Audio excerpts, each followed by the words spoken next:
Hello,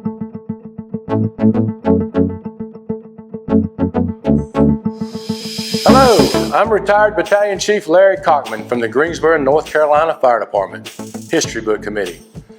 We're here today at the Greensboro Historical Museum. I'm standing in front of the General Green, the first steam pumper, or as they called it back then, the steamer. Today, December 9th, 2019, we are starting a new tradition of recording and preserving the heritage and culture of our retirees. Our retirees have contributed so much to the success of our great fire department. Their stories retire with them and are sometimes gone forever when they pass away. They will share their emergency calls that will always be a part of their memories forever. So sit back and listen as they carry us through their journey in the Greensboro Fire Department. I knew I didn't come to the fire department to get rich. I came to the fire department to make a difference. And because you can't put a price on saving someone's life. And that's what meant the most to me about being on the fire department. Makes you feel good that you were able to do something, because nobody ever called you unless they really needed your help. And that was one of the things about the fire service, I think, is if they call you, somebody's in trouble. The first day I went to work, on September 1st, 1956, Captain Stubblefield come in, and I was standing up against the radiator, scared to death, and he walked by me, he looked me up and down, he didn't speak, he didn't say welcome to the company or nothing, he just walked right on by me. I said, what in the world have I got myself into? Firefighting is a dangerous job. I mean, if you don't have faith and you're dealing with danger day in and day out and not knowing what the next call is going to involve. It's a great job, and you will develop friends that will last the rest of your life.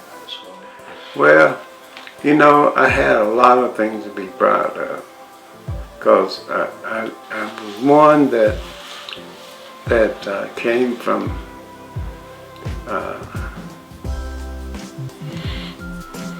segregation to integration in the fire department, and I thought that was a good moment. And then I also came from the tailboard to the back, from the back of the department, all the way to the top of the department. Back here, top pay I think was $400, and I thought if I ever make $400, I can buy anything I want. In the 9/11 call, I just knew how many firefighters died there, and that was really impressive, you know, to think that many. 343 firefighters died in that fire. And I've got a sticker on the side of my truck that says 343. I've worn that ever since, and I always will. Engine Company number 414 Ashburn Street in South Greensboro. It was a very proper, back then, you didn't close the doors, you didn't lock the doors, because it was a very highfalutin area back down in there. And the first year I was there, Engine Company number 4 was a leading company, which has always been a leading company in calls, and we wrote 479 calls that year. I was really impressed with the fire department, and I told my wife, I said, it's the nicest bunch of guys I've ever run into. Of course, I've been a P. Lord, and I'd been in the Navy, I'd been in high school and that kind of stuff, but they hired good people. And I'm sure that today's firefighters wear many different hats, doing different things, still staying in the public eye. I can say this, go back military a little bit, Fort Bliss, Texas. There's a sergeant down there, and I've lived with this ever since. He said, I'm a firm believer in you learns by doing.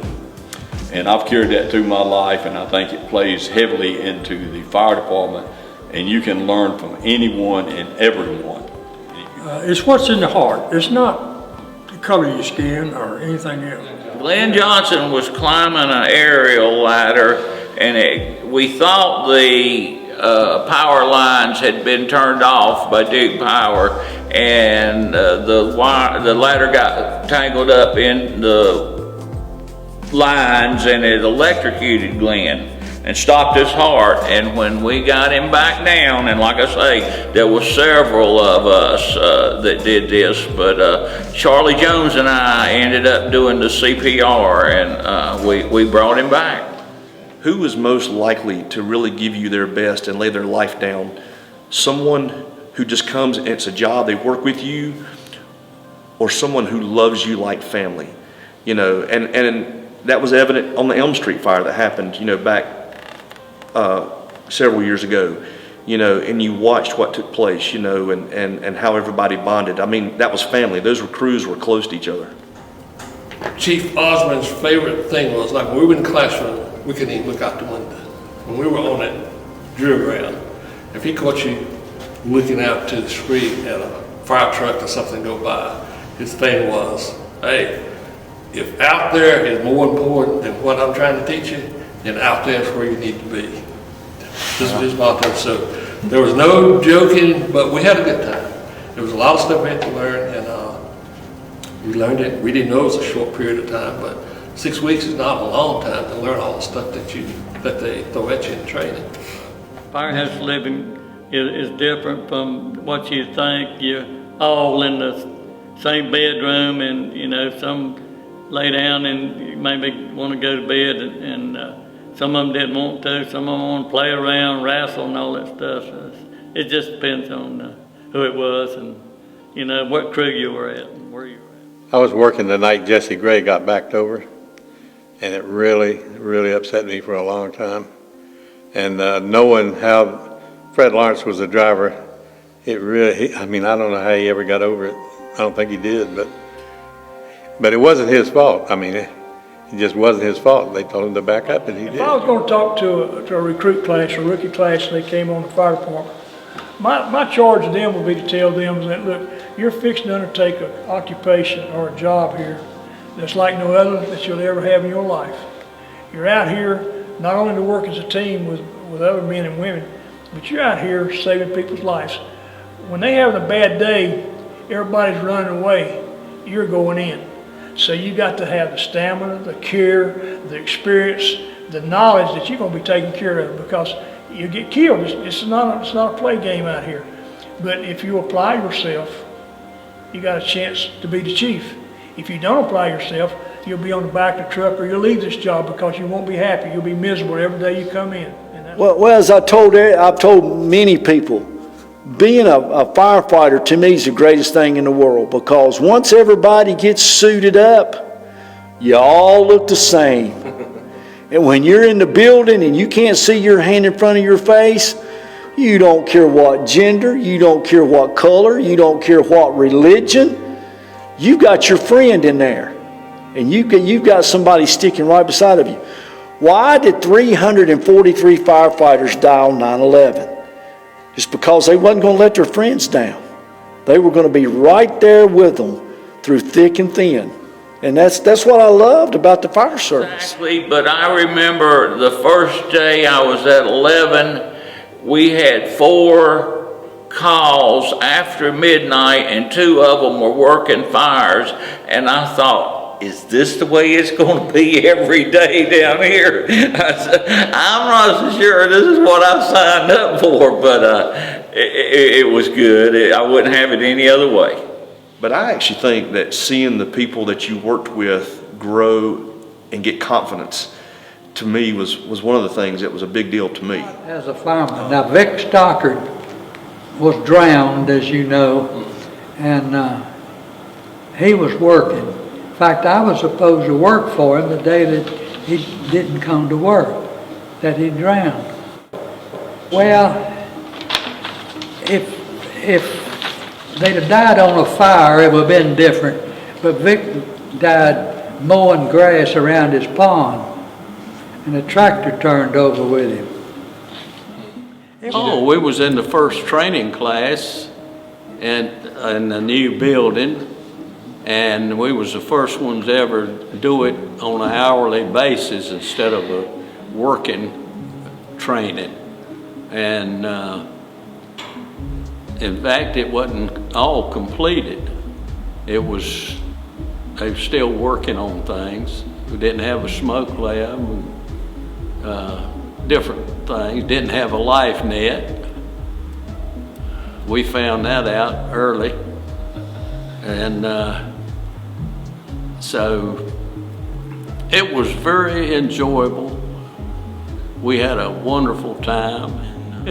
But being able to come away and see that you actually helped somebody when you did help somebody, it was a rewarding feeling to be able to be there. And no one wanted anybody to be injured or lose their property or anything like that. But when you was able to help and make something halfway good out of something terribly wrong or bad or their worst day to them in their life, and you was able to help them a little bit, it gave you a good warm feeling. I would do it all over again. Okay. Because you know, I loved the department. I used to tell my wife, I said, you know, it's kind of hard to know the difference between loving you and loving the department. I said, I know you are my main squeeze, but the department, I think I love it just almost as much. I really love the departments, and I felt that I never worked a day in my life that I didn't enjoy something about it. You know, Chief Nick's always said, nobody cares how much you know until they know how much you care. I really think that's an awesome statement. My starting salary, I still have my first pay stub, actually several pay stubs of $513 a month, and thought I was a millionaire at that time. No, in those days, they only had Rescue 1 and Rescue 2, and if you rarely went on a call of any kind. You didn't go on any medical calls. The ambulances run out of the funeral homes, and that sounds scary, but it's the only thing I did was they'd say, you go on rescue today. I was at Central Rescue 1, and I rode several calls with whoever was driving, and I know. Well, about one of the proudest things I think I have done, what I did as far as establishing the record system for the fire equipment here and getting all the trucks up to date, that was a big job. But about the proudest thing was starting that mechanic school. It opened the door for a lot of people. This is when Chief Honeycutt, and I kept this with me my entire career. He said, the person that doesn't do anything seldom makes a mistake. He said, and if that's the only mistake you ever make, you'll be all right. And I kept that. You know, he said, it's the person that doesn't do anything that never makes a mistake. And if that's the biggest mistake you ever make, you'll be all right. Chief Honeycutt was Chief Honeycutt, he's the one who told me that, and I told that to a bunch of people during my career. I said, hey, you know, you're gonna make some errors if you do something. But another big thing that I liked about the training part of it was, and what I could see coming down the road is you don't know from this minute to the next minute what we're going to be doing or what's going to happen. Sometimes that's good and sometimes it wasn't good, but I like the fact that you never got in a rut. You're always, something was a little different all the time, and you were doing something a little different that required a little something different, even from the classroom work to the physical part on the drill ground. To me, a firefighter, police officer, paramedic, a soldier, clergy, I think that's a calling. I don't think you wake up one day and just say, oh, I'm going to be a fireman. I think it's something that you migrate to, you're drawn to. I started training, and then 3 days later they done the funeral, and it was Jesse Gray, and we had to go to that funeral. And it was so sad seeing that widow, so sorrowful, crying. And I thought to myself, is this what I want? Is this what I want? It makes you second guess some of the things. The thing that I always liked the old stations where all the beds fell down in the same room. You know, you had all the beds laid out to where you went to bed at night with all your brothers in the same room. And you would talk and you would ask questions and you would pick and carry on, watch a movie, whatever. You know, and like I said, you know, you ate together. And one of the things that I always enjoyed was that, depends on what crew you had. You know, not everybody was as tight, but I had some really good groups where we would get together the next day and we'd go bowling. And the guys now think I'm telling a story, but we wrote 479 calls. And the first day of spring, the doors was opened up because we had to open doors from like the horse-drawn. And Captain Stubblefield was captain. And, That was your first captain? No, Sprinkles was the first captain, but Captain Stubblefield run the station. He was bigger around than he was tall. And we never closed them until fall. We go out at night, leave them open, go to bed at night, leave them open. We never close the doors. And as long as they know you care, it goes a long way. And that goes all the way up the ladder. Take care of the people that the good Lord put under you, and things will make a big difference in years to come. We hope you enjoyed watching these documentaries. It was our goal to share and preserve the memories of our retired Greensboro firefighters. It is our desire that these documentaries will inspire future generations to continue the brotherhood, sisterhood, and camaraderie while always striving for excellence in their careers. While fire apparatus, equipment, and technology have improved, several things will always remain the same. The courage and bravery it takes to mitigate natural and man-made disasters will always be a part of the job.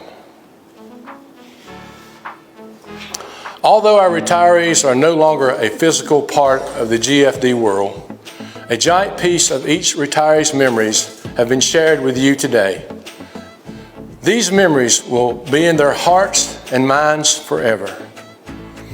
A special thank you goes out to Captain Harold Haney for his many long hours of recording and editing. Thank you, Harold. A job well done.